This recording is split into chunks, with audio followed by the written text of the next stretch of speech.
Création d'un observatoire du jeu en France. Il s'agit d'observer, comme son nom l'indique, et d'aider les accros du jeu, une véritable pathologie. Les casinos, qui ont bien conscience du danger, ont d'ailleurs décidé d'aider à ces véritables cures de désintoxication, comme on peut en parler à propos de l'alcool ou encore de la drogue. Laurence Deleur, Christian Gallet. En tant que joueur, on ne sait jamais ce qui va se passer. Et on stocke au cas où le jeu nous emmène dans des situations financières pas possibles et qu'on puisse plus nourrir les enfants. Tout commence pourtant comme un conte de fées.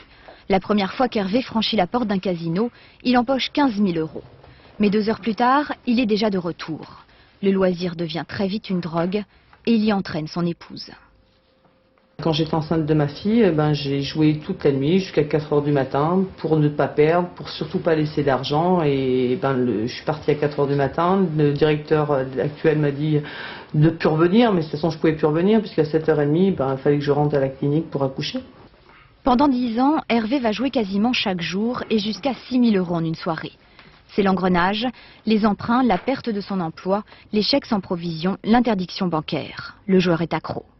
Il est minuit, vous n'avez plus d'argent, plus de possibilités, et vous réfléchissez, alors vous essayez de voir. Alors moi je vous dis, moi ça m'est arrivé de faire un aller-retour de 300 km pour aller récupérer un peu d'argent chez ma mère, pour qu'elle me prête, pour que je continue.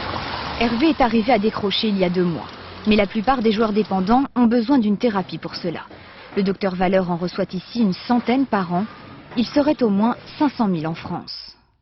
C'est très souvent vécu comme un défaut moral, un défaut de volonté, et trop peu comme une pathologie.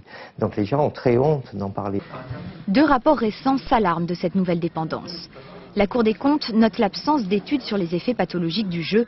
Le sénateur François Trucy, lui, souligne que la prise en charge des joueurs en France est totalement déficiente. Il va falloir contacter cette personne et partir, à mon avis, sur une interdiction, purement et simplement, de 3 mois dans un premier temps. Comme ici au Touquet, certains dirigeants de casinos commencent à se soucier des joueurs pathologiques, quitte à perdre des clients. Et ceci après avoir fermé les yeux pendant de longues années. Question d'image, leur usine à rêve entraîne ces joueurs dans une descente aux enfers. Idée de week-end si vous voulez prendre le grand air sans sortir de la ville. Salon nautique, direction donc la porte de Versailles à partir de demain. C'est un des salons les plus délicats, les plus difficiles à mettre en place, étant donné l'importance, le volume de certains bateaux qui y sont présentés. Julien Beaumont, Jean-Paul Chausset, Philippe Quiron. Dernier tour de vis à quelques minutes de l'ouverture du salon nautique. Aujourd'hui, la journée est réservée aux professionnels et sur les stands, tout est impeccable. Mais avant d'en arriver là, il aura fallu 2 semaines d'installation. Alors qu'est-ce qu'il fait lui? Nous sommes à bord de l'un des 120 convois exceptionnels en route vers la capitale. Il est minuit passé, les camions peuvent entrer dans Paris et déjà les premiers problèmes. 4,20. 4,20 passe pas. Oh bah non, moi je suis à 4. Ça ne passe pas. Il faut donc emprunter l'itinéraire réservé aux très grands bateaux comme ce catamaran. Il mesure plus de 16 mètres et pèse 12 tonnes. Un géant dans la ville. Alors, pour qu'il passe partout, le bateau est sur vérin hydraulique, de manière à le basculer pour ne pas toucher les obstacles. Et malgré cette précaution, parfois c'est une affaire de millimètres, comme à ce croisement. Non, ça va, du moment qu'on est guidé, il n'y a pas de problème. Une fois les bateaux arrivés, il faut encore poser le mât. Au final, beaucoup de manutention, ce qui fait du salon nautique l'un des plus longs à mettre en place. On occupe les halls de la porte de Versailles depuis 10 jours et certains des bateaux sont partis il y a près d'1 mois de leur lieu de fabrication pour arriver à la porte de Versailles. Les premiers étaient là 1 semaine avant qu'on ait les halls. Pour les grands constructeurs, un salon nautique, c'est un budget qui dépasse 1 200 000 €.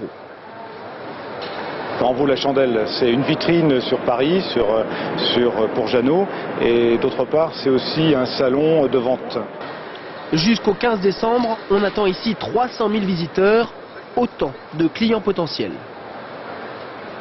Comme promis dans les titres, la perfection sur la piste à la pelouse de Reuilly, c'est à Paris, la troupe acrobatique du cirque de Pékin. Tous les superlatifs ne peuvent traduire la qualité de ce spectacle. Claude Respo, Patrick Deschmecker.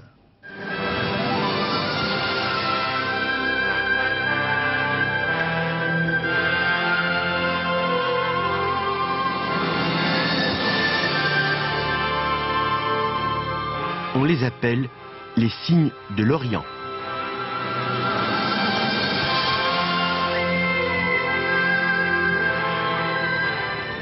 Dans la vie, Madame Wu et Monsieur Wei sont mariés depuis 3 semaines. L'occasion de faire leur voyage de noces à Paris. Jeunes époux, certes, mais ils se connaissent depuis leur tendre enfance, partageant les mêmes ambitions. Aujourd'hui, on peut vraiment parler de vocation, et pour tous les deux. Même si au départ, je me destinais plutôt à la gymnastique. Peut-on encore parler de contorsion devant cette fillette caoutchouc? En tout cas, le théâtre acrobatique est un art séculaire en Chine. Surtout sous l'impulsion de Chou Enlai et son initiative la création des cirques d'État.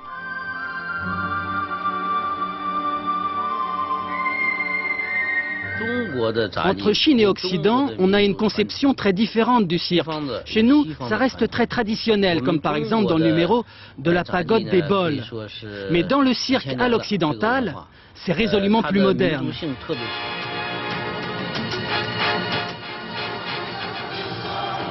Sur scène, une cinquantaine d'artistes, pour la plupart originaires de Guangdong, province du sud-est de la Chine, conjuguent à la perfection fausse simplicité et réelle élégance.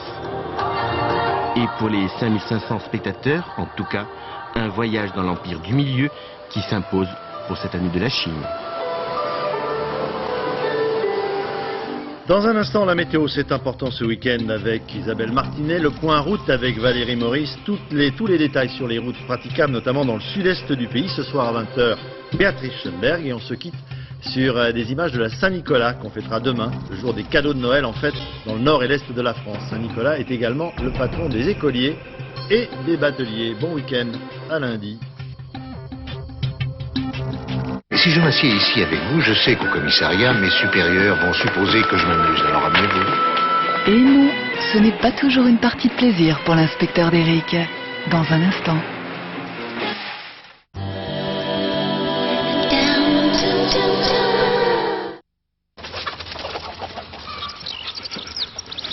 Mais tu prends le temps de bien manger quand même. Finalement, tu l'as pas changé ton tracteur? Non.